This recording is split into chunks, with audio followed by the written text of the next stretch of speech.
clicked on this video, you probably know that feeling like you're drowning in work. It's like you catch your breath for a second and then another wave comes, another thing comes, another email comes and just takes you back under. You're kind of dreading Monday, even on Saturday morning, just in this place of feeling totally overwhelmed about the volume of work that you have to do. So my name is Rachel. I'm a somatic therapist and coach. And in this video, I'm going to break down a specific type of burnout from my burnout clarity framework. So there's 6 different types.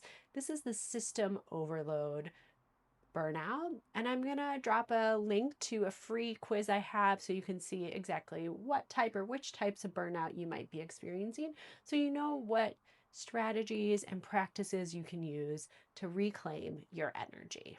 In this video, I'm going to break down exactly what system overload burnout is, some factors and conditions that often exacerbate this type of burnout. I'm going to talk you through some strategies that you can implement right away to start to pull back some of your energy, make changes where you can, what's within your control.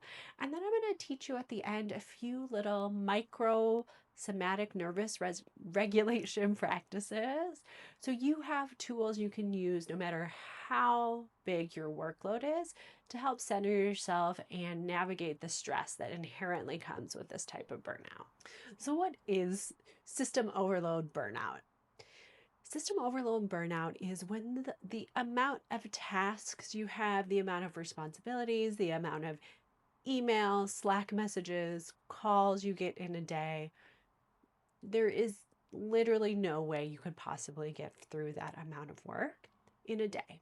So some signs you might be experiencing this type of burnout is this general sense that you are always behind no matter what you try to get a better control over your schedule, your time management. It just feels like it's impossible to catch up. Another sign might be this sense that everyone else has it together. Why can't I just get my shit together, get this stuff done? It can just feel like there's something wrong with you for not being able to keep up at this unhuman pace that is expected of you. Another sign might just be this general sense of dread. Like going into work, there's a part of you that's just digging in your heels. You don't want to go. You know what the experience is going to be like of just a constant inundation of requests and needs and work, and with very little room to breathe. And then the last one is really just a general sense of overwhelm, that it just feels like no matter what you do, you're not going to be able to get enough breathing room to actually enjoy your life and do your job at the same time. So I want to be really clear that this type of burnout is not a personal failure. It is often because there are systems in place that require more from you than is honestly humanly possible. But I also don't want you to think that that means you just say, whatever, there's nothing I can do, and just give all your power up to that structure or that system. So in the strategies I'm going to go through, I want you to get really clear about what's in your control, what's not in your control, and start to focus your energy towards what you do have control over, the small things you can do to start to reclaim some of your energy and start to kind of plug the energy drains from the work you have to do. I think there's 2 specific type of workplaces that often lead to this type of burnout. One is going to be a corporate environment where profit is prioritized over the well-being of people working in that environment. And there's usually a big top-down structure to those environments. So often the lower you are, actually the more work you're doing, the higher up you might have more responsibility, but you are holding a lot. There's a lot expected of you. You're often not being compensated, or even if you are being compensated, it doesn't feel like it's enough to compensate for the amount of energy drain that happens at work, for the lack of energy to do anything after work, you're like canceling plans on a Friday night because you just can't do it, or you just sleep the whole morning of Saturday away, missing out on going to that event you wanted to because you're too tired. And then the second category is these kind of essential services, healthcare, social services, that is really essential work that our society has under-resourced. And I feel like this is just getting worse in the current political climate where things are getting defunded, where there wasn't enough resources already. So you're expected to do more and more with less and less resources. And there's work to be done in both of these. There's an urgency, a need, there's things that have to happen quickly.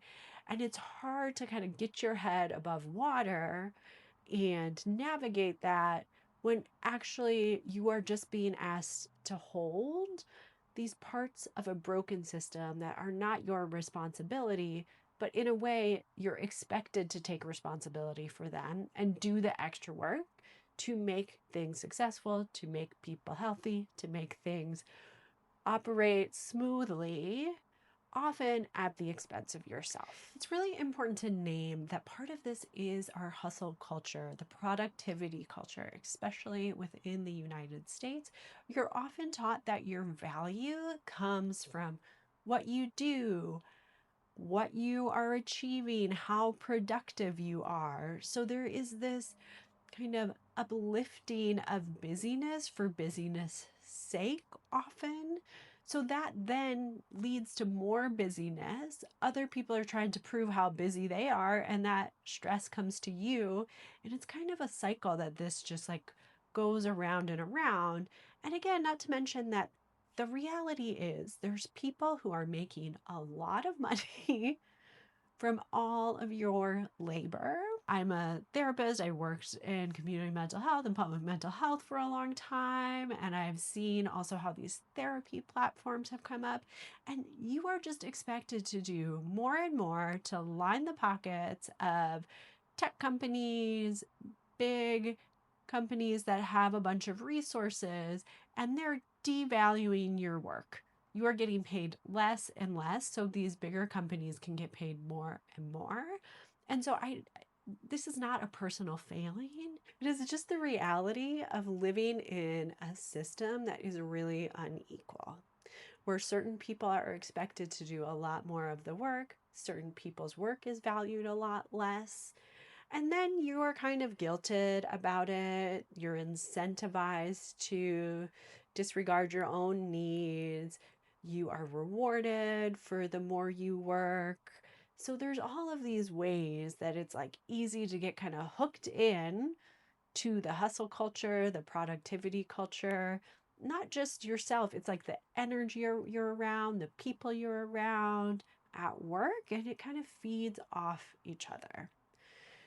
So, saying all of that to say, I don't think just doing small little things is going to shift a whole culture, but you can protect yourself by doing some simple strategies, which I'll get into. If you are a sensitive person, I think the system overload hits even harder.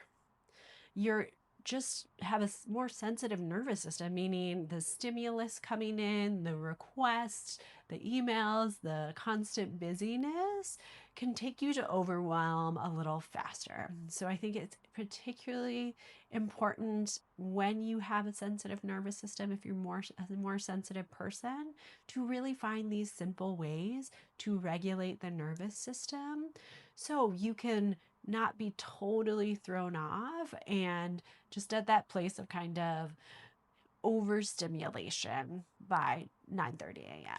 All right, here are some simple strategies you can start to implement to start to reclaim your energy when you are experiencing system overload burnout.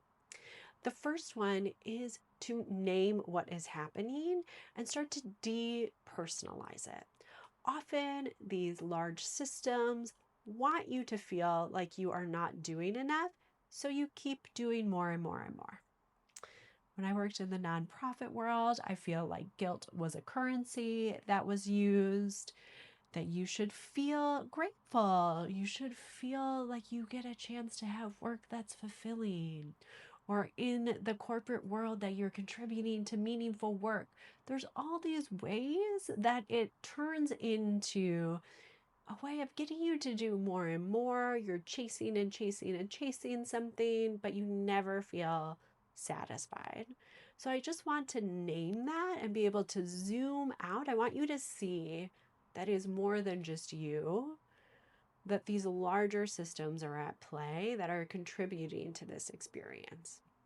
And so when you depersonalize it, it takes away these small moments of, is it me? Did I do something? What's wrong with me? Why can't I keep up? When you're able to depersonalize it, you free up energy to actually be able to do things that are within your control. Because so much of that is out of your control. But just feeding into the uncertainty, letting it define you, your worth, your value, then just is like, a hole in a boat. No matter what you put in, it's just going to keep flowing out. So to plug those holes, you want to really think about being able to name, like, this is a systems issue, and it's not my responsibility to fix a broken system. You can do what you need to do your work well, to do what is fulfilling and meaningful for you and your work, and to feel like you are producing what you feel good about. This isn't about doing less, so you are just half-assing it. It's really about just these small shifts, so you can still feel good about work, but you don't let these larger systems define you. The next strategy is around how to set boundaries of what is within your control. And obviously, this is not always completely in your control. There are things you have to navigate, knowing sometimes that your money is caught up in what you say yes to, what you say no to, how you respond to things. And that's just the reality of work. So it's not just saying no to whatever you want to. It's not about just your needs of everyone else's. It's about getting clear of what you're stressed to take on and what's not your stress to take on. So often people are stressed, they are putting that on you at work, and sometimes something is urgent. Maybe it's not urgent. And I think as a sensitive person, you might also take on a lot more stress from other people. And so it takes a lot more navigating of figuring out what you actually need to prioritize and what you don't. So just thinking about what is within your control is to create boundaries around when you work. Is there a time in the day where you need to take a break? You need to do something for yourself, like, I don't eat lunch, or you have to end by a certain time to make social plans, whatever it might be. I want you to just get clear with yourself of what is within your control, what you can say, like, here are the times I'm working or not working. You might communicate it, or you might just have that boundary with yourself. And then the next piece is around how you communicate, even when you communicate. So often it can feel like you have to respond to everything, every request, every Slack message, every email right when it comes in. And this is about getting really clear that sometimes maybe you don't. Maybe you can take a breath. Maybe you can pause. Maybe you can wait to respond. And again, not to everything, but there is some wiggle room. Or if you're like the first to be like, I'll do that, that was me for a long time. What if you just take a breath, take a step back, and see if someone else steps up? So just giving yourself a little more space, even a breath of space can be helpful. And then the third one is around how do you make visible what is invisible to the people, your managers, people in leadership. They might not realize everything that is expected of you to do in a day. And so it's just getting logical, mathematical about it, writing it down, taking notes about how long things take you. Here is this thing you're asking me to do, and this is how long it's taking. This is how many hours I have in the day. What do you want me to prioritize? So really learning how you can advocate for yourself and your time. And again, still navigating politics. You're not doing it in a way that is just shutting down your relationships. You're learning how to just really make it clear to people what you're doing, how much time it's taking, what resources you need.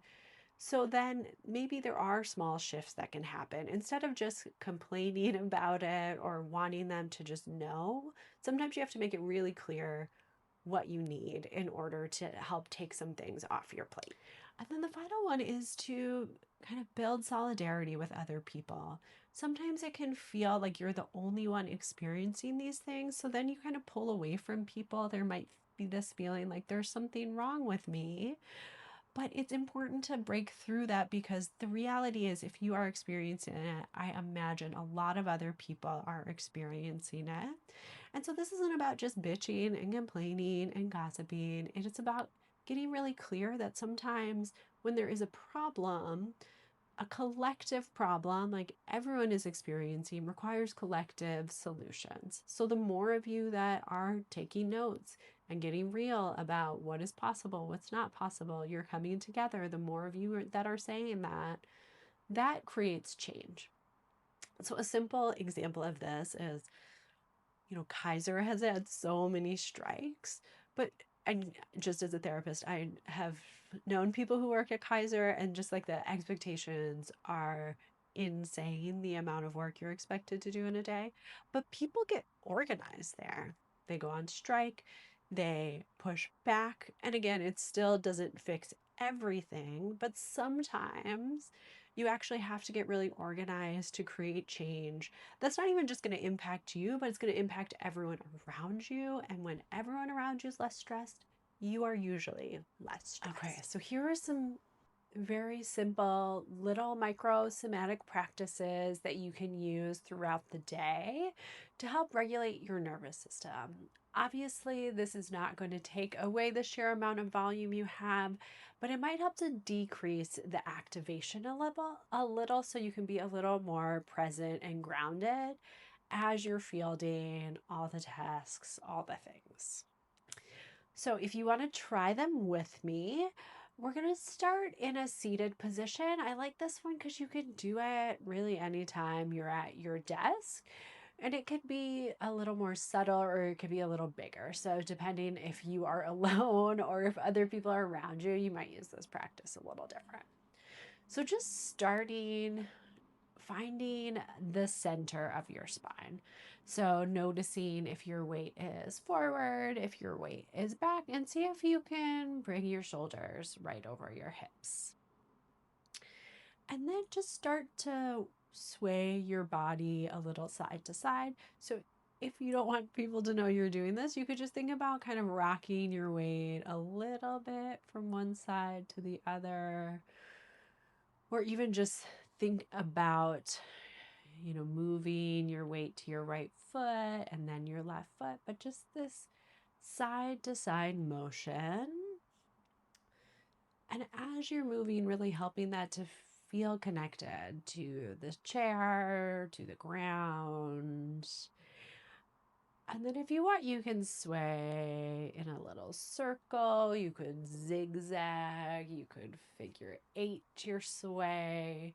You're just taking a couple breaths to move the body. And as you're moving your upper body, you're also sending signals to your body to connect more deeply into the chair, into the ground, which can also have a calming effect on the mind and the nervous system. And then just coming back to center, taking a moment here just to notice.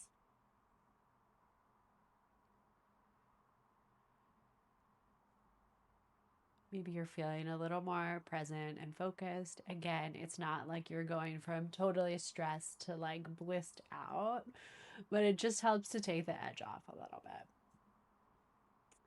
All right, the second practice is going to be a tapping practice. There's a few different ways you can do this. We're using bilateral stimulation, which is just a fancy way of saying we're activating opposite sides of our body. So the first version we're going to do is bringing our fingers together, palms wide, making a little butterfly with our hands, resting it on the chest. You can do this eyes closed or eyes open. And then you're just going to do a little tap from side to side, finding a rhythm with it. Seeing what speed feels the best. How intense of a tap you want to do. Maybe you want a really light tap, or you want a little more intensity behind your tap, or you could play with different ways to do this tap. And then coming back to center, take a moment to pause, resting your hands down. And then we'll do one more, which is another bilateral stimulation practice, which is bringing one hand to the opposite shoulder, brushing down that arm, and then switching from side to side. So just brushing down one arm and then the other. And it could be just a straight brush. You might do a little squeeze down your arm. If you're in a meeting, it might even be something you're doing just in your forearms. People wouldn't even know you were doing it if you're on camera, or if you can just do it with your legs, even these small little ways. I'm just going from side to side. Cool. And then taking a minute to pause. Notice how you're feeling now. And then the final one we're going to do is a breath practice. And I like to do this. It's very simple, but it is just a quick shorthand of thinking about lengthening the exhale. So I'll lead you through it, but I love this one because you can do it anywhere. People aren't even going to know you're doing it. You can do it while you're typing. You could do it while you're talking to someone, while you're listening to someone. So we're going to start just by trying to deepen the breath into the belly. As you inhale, expand the belly. As you exhale, pulling your belly back towards your spine. This might feel hard. You might not feel any movement in the belly, or if you have a lot of stress, you might actually have the opposite experience where your belly sucks in as you breathe in. So you're not trying to force anything here, just an invitation for the belly to relax as you breathe in and to pull back to your spine as you breathe out. And then on the next inhale, we're going to inhale together. So inhaling for a count of 1, 2, and then exhale for 2, 3, 4. Inhale, 1, 2. Exhale, 2, 3, 4. And then just taking a couple more rounds of breath. Trying to get the exhale about double the length of the inhale. You could lengthen it even more. You could inhale for a count of 3 or 4, and then exhale a count of 6 or 8. Or you could let go of the counting altogether and just think about lengthening the exhale, slowing it down, and then letting the inhale come naturally. And then as you're ready, you can just let that go. And again, letting the natural breath turn back on. Taking a moment to notice how you're feeling now. I hope you're feeling a little more grounded, or maybe at least the edge has been taken off a little from those practices. And here's what I want you to remember. This is not a you problem. You are just working in a system that requires way too much of you with not enough resources. And there's things that are in your control that you can do to make your experience of that better. And these micro practices are just one of many things you can be doing to help start to reclaim your energy. If this was helpful, if you want to learn more about the burnout clarity framework, I have a video that describes kind of the 6 different types. You might have more than one, and it breaks down some of the strategies. I'll drop that down in the description, as well as a playlist that goes through all the different kind of practices and support I have for burnout. Thank you for watching and coming to my channel, the place where you can slow down and tune in.